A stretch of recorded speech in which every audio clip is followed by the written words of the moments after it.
Did you know it costs money to sell your home? I'm not talking about getting your home ready, making your curb appeal look pretty, and upgrading the things that you thought you had to do, that there's actually fees associated with selling your home. On top of commission, there's a couple things that you're gonna have to be aware of if you're considering selling your home, especially in California. This video applies specifically to the San Diego housing market. It should apply to many areas in California, and it will not apply to all states as everyone has a different fee structure due to the way transactions happen. So to go over with you a couple of the things you should be aware of, especially if you're a first-time home seller, on top of commission that gets paid, which is the money you pay for real estate agents to conduct transactions with you and guide you through the process. Something that's really important to consider is you actually have to pay a fee for title and escrow services.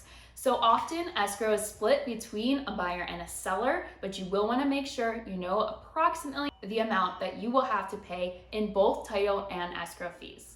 You're also going to usually owe, if you have a balance on your loan of your current home that you're selling, you're typically going to have to pay a loan payoff fee. This is not usually a super high amount, but it's something you want to consider in order to know a closer amount of what you'll actually walk away with at the end of the day.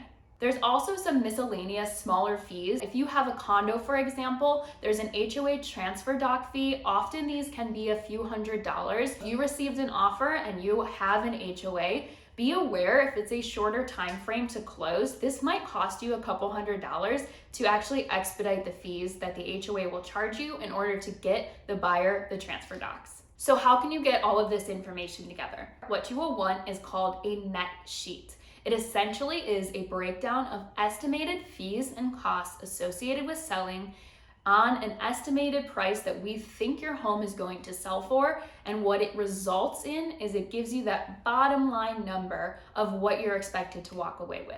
The most important number that you probably care about is actually the net and not how much your home sells for. It's more important to me as an agent to make sure my client gets the money in their pocket that they need than we sell the home for a specific amount. Keep that in mind when you're pricing out how much you want to list your home for, when you're chatting with your agent. Make sure you get a net sheet from your agent and you are aware of all of the associated costs and fees it will take in order to sell your home.